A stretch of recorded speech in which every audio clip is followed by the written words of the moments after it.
Have you ever been in what feels like a hopeless situation? Maybe it felt like you were building up your walls. Or maybe you were just up against one. The things that feel absolutely impenetrable. Sometimes in life you come face to face with a giant that feels too big to conquer by yourself. He's armed and ready to fight. Sometimes it becomes hard to imagine that his power is perfect in our weakness. A lot of times before the walls crumble, the giants tumble, or relief arrives. The biggest question is, if God was really good, then how could he allow these walls to be built in the first place? We're not going to pretend that we have the perfect answer to that question.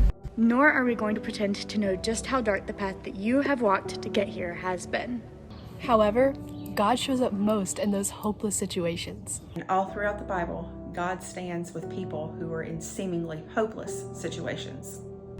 From the very beginning, Adam and Eve ruined perfection by bringing sin and sadness into the world.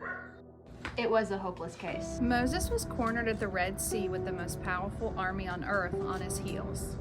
Esther was a woman looking to speak to a prideful king. Ruth was just a widowed Moab who was excluded from Jewish culture.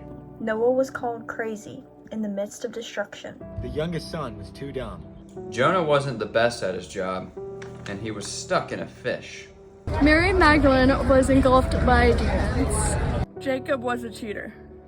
Joseph was sold into slavery by his family.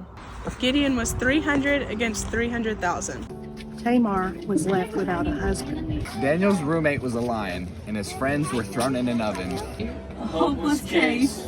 Elijah prayed for his life to be taken away. Lazarus was dead. The 5,000 had 3 fish. Paul was imprisoned. Mary was only 13. Sarah was too far gone. Martha was insecure. Peter was a coward. Job wished he was never born. Timothy was too young. Abraham was too old. It was hopeless. The giant was too big. The walls were too strong. And Jesus, the last hope, was buried in the tomb. Your story can look a lot like theirs sometimes. You wake up and know that today is still not your day. Overridden with burdens. Anxiety, depression, sickness, addiction, abuse, death, heartbreak, loneliness, and abandonment. But you know today is not your day. Yet. If there's one thing in Scripture that we notice over and over again, it's that semicolons exist. And then, when everything could have ended, it doesn't. The 5,000 ate. Noah lived through the flood, rescuing all of the future generations. Joseph became second in command of an empire. The Red Sea was parted for Moses. Mary was the first to see Jesus again. Tamar humbled Judah. The youngest son came home to be celebrated. Ruth was bold and restored a family. Gideon won without a weapon. Esther spoke and became heard. Daniel tamed the lion. Mary was the mother of the Savior. There was another in the fire. Lazarus woke up. Timothy built up the church. Paul rejoiced. Abraham populated the world.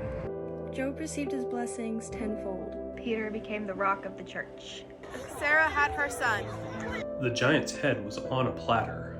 The walls of Jericho crumbled to the ground, and Jesus came back 3 days later, restoring the hopelessness of Adam and Eve.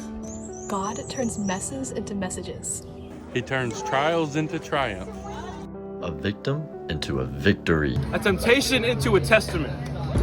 Test into testimony. He can turn storms into a rainbow. His power is perfect in our weakness.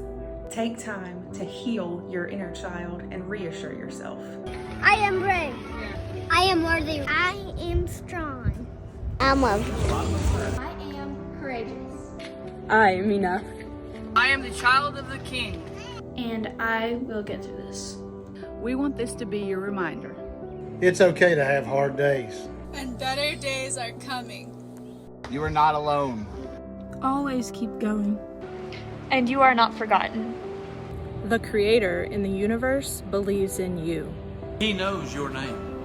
His power is perfect in our weakness. There are better days coming.